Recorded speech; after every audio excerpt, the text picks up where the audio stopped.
Bismillahirrahmanirrahim. Assalamualaikum warahmatullahi wabarakatuh. Kebawah Duli Yang Maha Mulia Paduka Seri Baginda Sultan Haji Hassan Al-Bolkiah Muizzuddin Wad Daulah Ibni Almarhum Sultan Haji Omar Ali Saifuddin Saadul Khairuddin Sultan dan Yang di-Pertuan Negara Brunei Darussalam bertitah menekankan isu kesihatan mental perlu ditangani untuk mengelakkan kesan-kesan jangka panjang terhadap ekonomi dan kepada penduduk-penduduk. Negara Brunei Darussalam titah baginda melihat potensi besar untuk mesyuarat Asia Eropah ASEM bekerjasama dalam bidang tersebut melalui perkongsian kepakaran dan amalan-amalan terbaik. Bertitah pada sesi plenari pertama sidang kemuncak ASEM ke-13 secara maya dari Baitul Mesyuarah Istana Nurul Iman, Kebawah Duli Yang Maha Mulia mengetengahkan bahawa mesyuarat yang diadakan serentak dengan ulang tahun ke-25 ASEM ini merupakan peluang baik bagi mencerminkan nilai dan kepentingan ASEM. Dalam titah, baginda mengimbas semula bahawa semasa sidang kemuncak ASEM yang pertama pada tahun 1996 di Bangkok, para pemimpin telah mengenal pasti potensi yang amat besar dalam menghubungkan Asia dan Eropah untuk mencapai pertumbuhan dan kemakmuran yang lebih tinggi. Mengukuhkan perkongsian tersebut, titah baginda penting memandangkan rakan-rakan ahli sedang kembali pulih daripada pandemik COVID-19. Sehubungan itu, Kebawah Duli Yang Maha Mulia menekankan kepentingan kesaling hubungan digital dan ianya merupakan kepentingan bersama untuk menyelaras keperluan para penduduk dan perniagaan. Justru negara Brunei Darussalam menyambut baik bahawa usaha sedemikian itu akan diteruskan menerusi ASEM Connectivity Initiative. Baginda juga menekankan bahawa akses kepada vaksin yang tepat pada waktunya dan saksama serta mengiktiraf vaksin-vaksin yang tersenarai dalam WHO's Emergency Use Listing adalah penting untuk membolehkan semula perjalanan yang selamat secepat mungkin bagi menjalin hubungan dalam pendidikan, sosial dan kebudayaan yang akan bermanfaat untuk semua. If unaddressed, it may lead to a decline in productivity, costing countries billions of dollars in lost revenue. Therefore, ASEAN and its partners have agreed to work together to build the region's capacity to address this issue.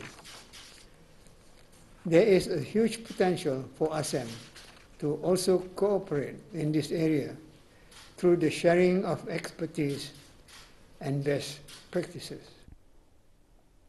Terdahulu sebelum itu, ucapan-ucapan pembukaan telah disampaikan oleh Tuan Yang Terutama Samdech Akamoha Senapati Teko Hun Sen, Perdana Menteri Kerajaan Kemboja selaku pengerusi sidang kemuncak ASEM ke-13, Tuan Yang Terutama Charles Michel, Presiden European Council selaku penyelaras serantau bagi Kumpulan Eropah, Puan Yang Terutama Ursula von der Leyen, Presiden European Commission selaku penyelaras serantau bagi Kumpulan Eropah, Tuan Yang Terutama Mikhail Mishustin, Perdana Menteri Persekutuan Rusia selaku penyelaras serantau Kumpulan NISA, Tuan Yang Terutama Janez Janša, Perdana Menteri Republik Slovenia selaku EU Council Presidency dan penyelaras serantau bagi Kumpulan Eropah, dan Tuan Yang Terutama Retired General Prayut Chan-o-cha, Perdana Menteri Thailand selaku penyelaras serantau bagi Kumpulan ASEAN.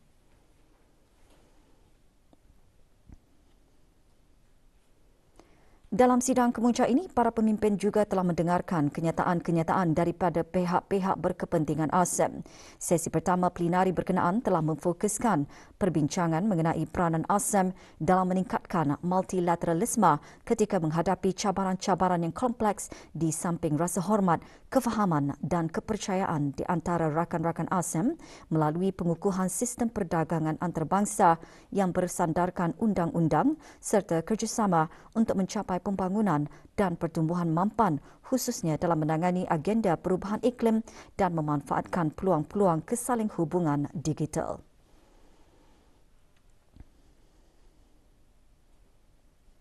69 kes baharu jangkitan COVID-19 disahkan kemarin yang membawa jumlah keseluruhan kes kepada 14,840 orang. Yang berhormat Datuk Seri Setia Dr. Haji Awang Muhammad Isham bin Haji Jaafar, Menteri Kesihatan memaklumkan perkara tersebut semasa sidang media situasi terkini jangkitan COVID-19. Sidang media berlangsung di Dewan Al-Afiah Kementerian Kesihatan. Terdapat 46 kes baru kepada 3 kluster aktif yang sedia ada yang merupakan kontak-kontak terdekat kepada beberapa kes positif sebelumnya. Sementara itu, tidak ada kluster baru dikesan. 8 kluster telah ditutup setelah tidak ada kes dikesan dalam kluster berkenaan selama 28 hari. Oleh yang demikian, jumlah kluster yang aktif adalah 134 kluster. Selain itu, terdapat 2 kes import yang telah tiba ke negara Brunei Darussalam dari Jakarta dengan menaiki penerbangan diraja Brunei BI 736 pada 19/11/2021. Manakala terdapat 21 kes baru yang masih dalam siasatan bagi mengenal pasti sumber jangkitan. 70 kes telah disahkan sembuh yang membawa jumlah kes yang sembuh di negara Brunei Darussalam kepada 14,280 kes. Manakala jumlah kes aktif ialah sebanyak 461 kes. Di kalangan kes-kes yang sedang ada dalam rawatan sekarang, 4 kes adalah dalam kategori 5 dan sedang dirawat di unit rawatan intensif. Kesemua mereka memerlukan bantuan mesin pernafasan ataupun artificial ventilation, dengan 1 kes memerlukan bantuan mesin tambahan hadlang mesin ataupun ECMO. Sementara itu, 1 kes lain dikategorikan dalam kategori 4, itu yang di bawah pemantauan rapi dan memerlukan bantuan oksigen. Sebanyak 4,901 sampel telah diuji bagi virus SARS-CoV-2 yang membawa jumlah keseluruhan kes ujian makmal dijalankan sejak Januari 2020 kepada 601,399 ujian. Menteri Kesihatan juga mengongsikan 93.5% daripada jumlah penduduk negara telah menerima 1 dos vaksin, manakala 78.9% lagi telah melengkapkan 2 dos vaksin. Ini bermakna di bawah program vaksinasi kebangsaan, seramai 402,072 orang telah menerima 1 dos vaksin COVID-19, iaitu 93.5% daripada jumlah penduduk negara. Manakala 339,262 orang telah melengkapkan 2 dos vaksin COVID-19, iaitu 78.9% daripada jumlah penduduk negara. Dalam pada itu, Kementerian Kesihatan memaklumkan bahawa perkhidmatan klinik vaksinasi COVID-19 bergerak akan dijalankan seperti berikut. Pusat Kesihatan Muara pada hari Jumaat 26 November 2021 dari jam 9 pagi hingga 12 tengah hari, dan pada hari Ahad 28 November 2021 dari jam 9 pagi hingga 2.30 petang. Khusus bagi penduduk Mukim Serasa dan Mukim Mentiri dan kawasan persekitaran yang telah dijadualkan untuk menerima suntikan vaksin dos kedua. Klinik vaksinasi juga dibukakan untuk penduduk kampung yang berumur 18 tahun ke atas dan belum lagi menerima suntikan vaksin COVID-19. Penduduk setempat yang ingin mendapatkan suntikan COVID-19 bolehlah datang terus secara walk-in dengan membawa kad pengenalan ataupun pasport, kad ataupun nombor BROHIMS jika ada, dan kad vaksinasi COVID-19, iaitu hanya bagi mereka yang menerima suntikan dos kedua. Bagi mereka yang memerlukan bantuan kenderaan untuk dibawa ke klinik, mereka boleh memaklumkan kepada ketua kampung. Manakala bagi mereka yang tak mampu untuk hadir sendiri ke pusat kesihatan berkenaan disebabkan masalah kesihatan atau kesukaran bergerak, mereka boleh mendaftar atau didaftarkan melalui ketua kampung bagi urusan vaksinasi di rumah masing-masing. Sementara itu, Kementerian Kesihatan akan meneruskan fasa seterusnya bagi pemberian vaksin dos ketiga, iaitu untuk orang-orang yang berumur 50 tahun ke atas dan telah melengkapkan 2 dos vaksinasi bermula hari ini. Kesihatan akan meneruskan fasa seterusnya bagi pemberian vaksin dos ketiga, iaitu orang yang berumur 50 tahun ke atas dan telah melengkapkan 2 dos vaksinasi. Pemberian dos ketiga ini adalah secara walk-in di mana-mana pusat vaksinasi. Walau bagaimanapun, pemberian dos ketiga tidak diwajibkan, namun orang ramai adalah digalakkan untuk mendapatkannya untuk memastikan perlindungan maksimal boleh diperolehi, terutamanya bagi mereka yang menghidap penyakit-penyakit kronik. Dalam perkara lain, bagi operasi peralihan yang dijalankan dari jam 10 malam hingga 4 pagi, alhamdulillah, tidak ada pelanggaran arahan telah dikeluarkan denda kompaun di seluruh negara. Pertubuhan Kesihatan Sedunia WHO sangat-sangat menggalakkan suntikan vaksin penggalak, namun di negara ini suntikan tersebut perlu diberikan secara berfasa. Semasa sesi soal jawab, Menteri Kesihatan menjelaskan langkah yang akan diambil ialah membuatnya secara berfasa dengan memberikan vaksin kepada barisan hadapan, terutama mereka yang berkaitan dengan penjagaan kesihatan, bahagian perubatan dan juga yang beruniform telah menerimanya.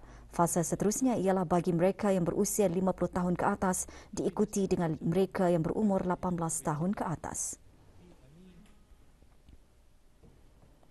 Pertubuhan Ukur Jurutera dan Arkitek Puja Brunei akan menjadi tuan rumah persidangan Persekutuan Pertubuhan Kejuruteraan ASEAN KFEO ke-39 bermula 29 November sehingga 3 Disember ini.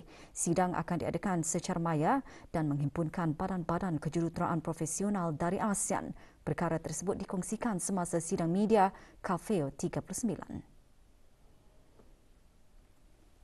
There are 39 technical papers to be presented by speaker from all.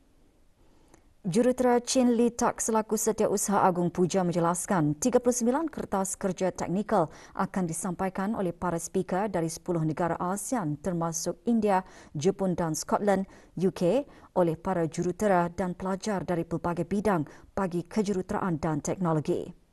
Tema tahun ini, kejuruteraan dan perubahan iklim, ketika perubahan iklim kekal sebagai cabaran terbesar bagi abad ke-21 dan pentingnya kejuruteraan sebagai penyelesaian praktikal dalam penerapan dunia sebenar. Maklumat lanjut mengenai persidangan boleh diperolehi melalui www.pujajournal.com atau Instagram @pujabrunei. Dalam membantu komuniti yang terlibat menangani wabak COVID-19 di negara ini, Institut Kepimpinan dan Kewangan Islam Brunei Believe dengan kerjasama Projek Bina Ukhuwah PBU menyumbangkan lebih 10,000 sungkup muka.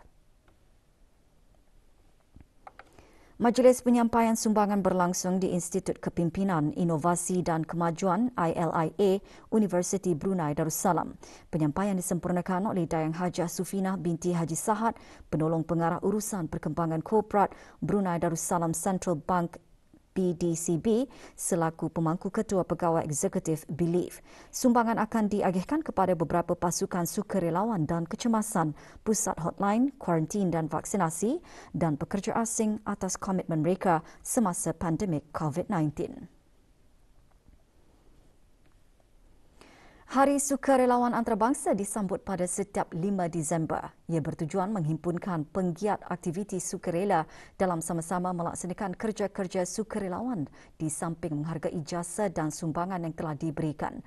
Sehubungan itu, Kementerian Kebudayaan, Belia dan Sukan menganjurkan kempen Hari Bertindak sempena sambutan Hari Sukarelawan Antarabangsa 2021 yang diadakan sehingga 28 Februari 2022.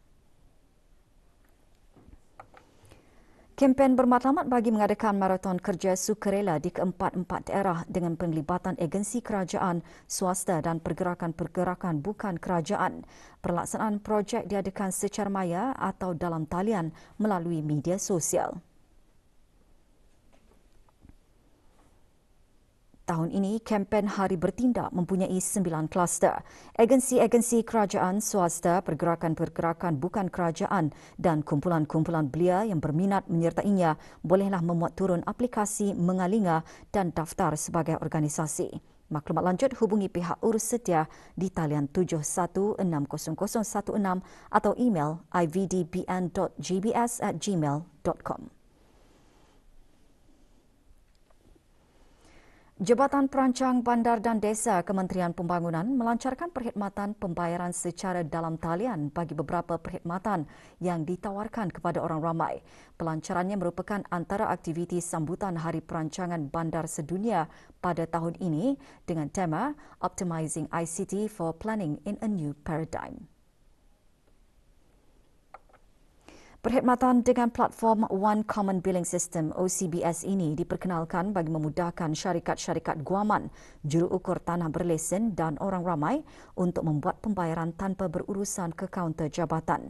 Projek usaha sama Jabatan Perbendaharaan Kementerian Kewangan dan Ekonomi dilaksanakan dengan kolaborasi Bank BIBD dan Baiduri melalui kaedah alternatif BIBD Next Gen Wallet dan Baiduri Mobile App.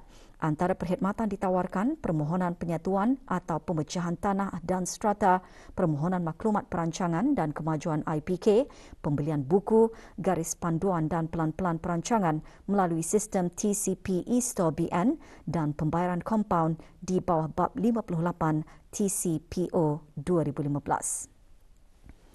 Tata cara pembayaran bagi setiap proses berkenaan boleh dimuat turun melalui laman sesawang tertera. Sebarang aduan dan khidmat nasihat perancangan, hubungi hotline Jabatan Perancang Bandar dan Desa di 820022 atau email di tcp.aduan@tcp.gov.pn. Kajian tenaga kerja KTK bagi tahun 2021 yang lazimnya diadakan dalam bulan Oktober-November setiap tahun akan dikendalikan serentak dengan peringkat ketiga Banci Penduduk dan Perumahan BPP 2021 yang sedang berjalan ketika ini secara temuduga melalui telefon sehingga 31 Disember 2021.